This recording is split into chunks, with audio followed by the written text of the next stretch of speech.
The camp of presidential bet Leni Robredo, who is also backed by Isang Bayan, welcomes the endorsement of the Makabayan Coalition. Comelec Commissioner Amy Ferolino is now being urged to release the resolution on disqualification cases against Bongbong Marcos. And the health department logs over 17,300 fresh COVID-19 infections, below 20,000 for the fifth consecutive day.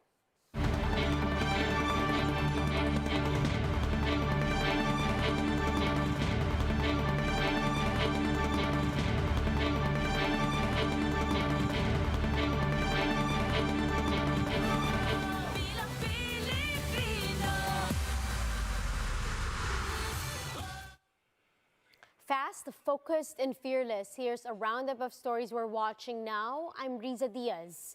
We begin tonight's newscast with the opposition coalition Isang Bayan adding former lawmaker Nery Colmenares to its Senate slate. Colmenares says his Makabayan coalition has also decided to endorse the Robredo Pangilinan ticket for the 2022 polls. Faith Del Mundo with the story. Opposition Coalition One Sambayan has formally endorsed Vice President Leni Robredo and Senator Kiko Pangilinan as their presidential and vice presidential bets for the upcoming election. During the virtual proclamation, One Sambayan has also announced their senatorial slate, which includes 8 aspirants, with former Bayan Muna Congressman Nery Colmenares being the latest addition to the lineup. Former Senior Associate Justice and Lead Convener Antonio Carpio said that this is only an initial list and their senatorial slate is still open. We will add to this initial list of 8 as we receive the public declarations of support to the Leni Kiko ticket from the other senatorial candidates who would then be included in our list. Carpio adds that the 2022 elections will be the battle for the soul of the nation as they vow to campaign for all their candidates. We see the May 2022 elections as the battle for the soul of the nation, a battle to prevent the return of those who benefited from dictatorship, plunder, and cronyism at the expense of the long-suffering Filipino people. In the same program, Colmenares also announced that he and Makabayan Coalition are now backing the candidacy of Robredo and Pangilinan. This despite Colmenares' non-inclusion in Robredo's Senate slate after choosing Labor leader Sonny Matula for the final slot. One Sambayan's virtual proclamation was star-studded with performances from the company, Mish Valdez, Jim Paredes, Ryan Cayabyab, and other singers. The coalition also received 2 million pesos in donation and they are open to more for the campaign. Meanwhile, Robredo hopes that One Sambayan will include the serving aspirants in their slate. Hindi natin inaakala na pwede tayong magsama-sama ng ganito bilang isang grupo. Pero napatunayan natin, binibigkis tayo ng iisang pangarap at ng pagmamahal natin para sa bansa. Ngayong papasimula na ang official campaign season, alam kong lalo ring tumitindi ang pagsisikap ninyo na madagdagan pa yung momentum na naabot natin itong mga nakaraang buwan. Kabilang na nga dito itong pagpahayag ng suporta ng Isang Bayan para sa inyo mga senatorial candidates. Alam ko rin na naging mahaba at masinsin ang sarili ninyong proseso ng pagpapasya. Kaya umaasa ako na yung mga pangalang inihahain ninyo ngayon, umaayon din sa mga fundamental values na nagbibigay sa atin. May mga pagkakataong nagkakaiba ang mga pananaw natin, pero mas madalas na malinaw ang pagkakahanay natin. At sa lahat ng pagkakataon, bukas at mainit ang ugnayan natin. Handa lagi tayong makinig at mag-usap bilang kapwa nagmamahal sa bansang Pilipinas. Batid natin kung gaano kaimportante ang eleksyon na ito. The choice we make will determine the course that the country will take in the next 6 years. Higit sa lahat, aalalahanan sana natin ang ating pangunahing layunin, ang ayusin ang bansa natin. For News 5, Faith Del Mundo, we are One News. The camp of Vice President Leni Robredo welcomes the endorsement of the Makabayan Coalition for her 2022 presidential bid. In an earlier interview here on One News Now, Robredo's spokesperson, Mari Gutierrez, said the Vice President is looking forward to working with the Makabayan bloc to address several issues. Gutierrez added that any endorsement is very much welcome, especially during the time of elections. Any endorsement is welcome in a time of election. So a large group like Makabayan, which is well established, has a considerable grassroots presence. Elections will definitely be a plus in this particular campaign. Meanwhile, when asked regarding the delays in the COMELEC's ruling on the disqualification cases against political rival Bongbong Marcos, Gutierrez said Robredo remains unbothered, stressing that they continue to remain focused on their election plans.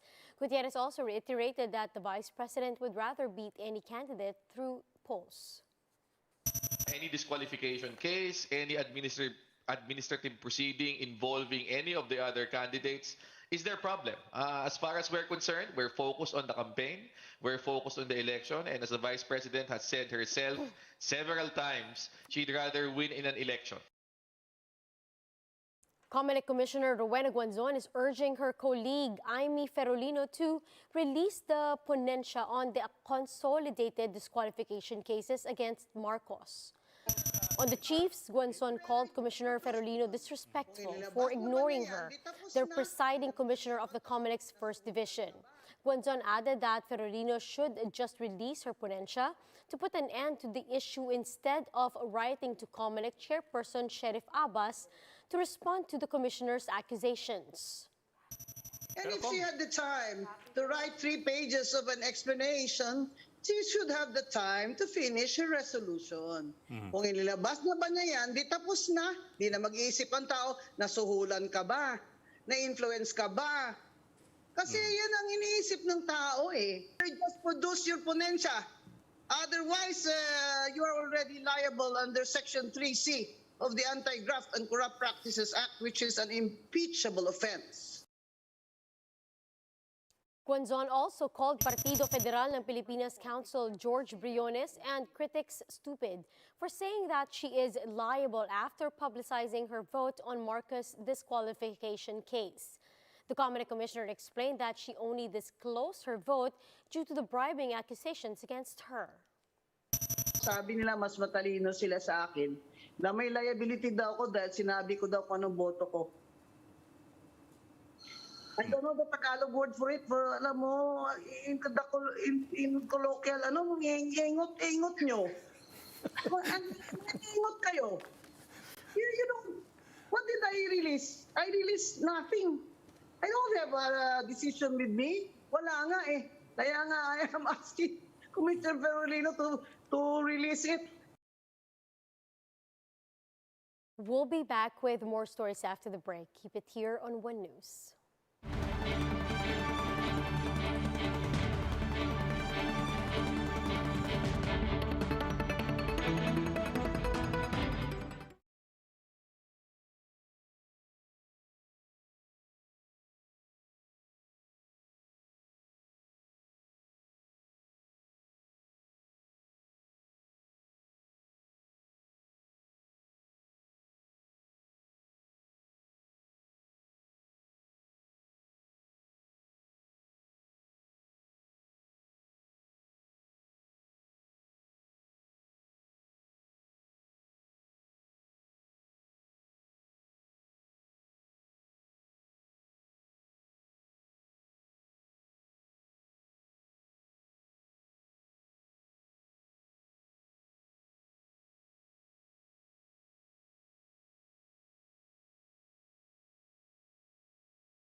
You're still watching One News Now. I'm Riza Diaz.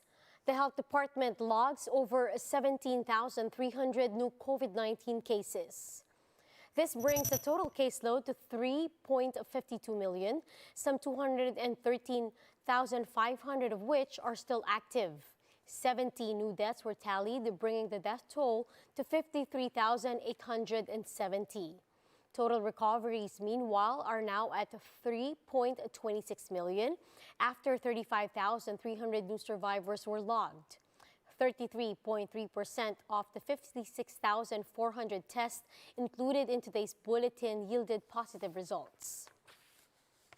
Now, one Malacanang official says the tourism sector will mainly benefit from the eased travel restrictions. This comes after the government decided to scrap facility quarantine for immunized inbound travelers by next month. Joey Concepcion told One News Now that the ease restrictions is, quote, an excellent news for the tourism industry.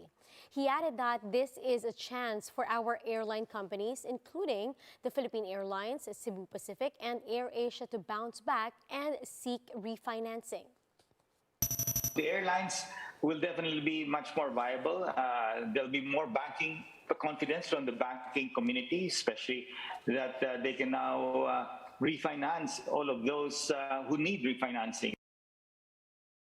Concepcion added that the COVID-19 situation is set to improve as the economy reopens. With this, he believes that the government can discuss removing alert levels, especially in Metro Manila in the future. He suggested that the standard protocols for different sectors can be put in place instead. We can think about that, whether we should scrap alert levels and just make a standard rules and proper protocols for the different sectors.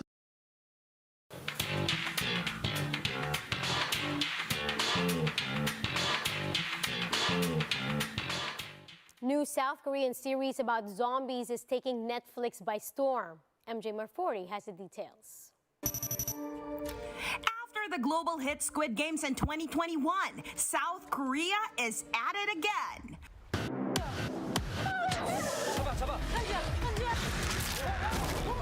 With a new zombie thriller called All of Us Are Dead, now streaming on Netflix. Before its premiere, the trailer has already over 12 million views. But what sets it apart from other zombie series? Saga director Lee Jae-kyu had this to say. 원작이 한국에서는 Most of the zombies have only hunger that drives them, but our zombies have terror that drives them. While the series is an adaptation from a webtoon, Q said that they made some aspects different. 저는 일단 식량 확보를 하고 The character and the decisions that they make can be a little bit different from the original webtoon. And I think what's most important is that decisions made by teens who are, immature, they can provide us adults with some food for thought. One of the cast, Park Ji-hoo, also added that it has some allegorical touch to what's happening now. Because we are experiencing this pandemic right now, I thought that was why All of Us Are Dead became more realistic to me, and I think it will resonate with a lot of people. For News 5, MJ Marfori, we are One News. Now, for more updates, visit News 5, The Philippine Star, and Business World Online. Visit our website, onenews.ph, for more in-depth analysis. You can also catch One News on Signal Play app. Register for a free account now, www.signalplay.com, and stream One News live anytime, anywhere. I'm Riza Diaz. Mask on, wash hands, and stay safe, Philippines. We are One News.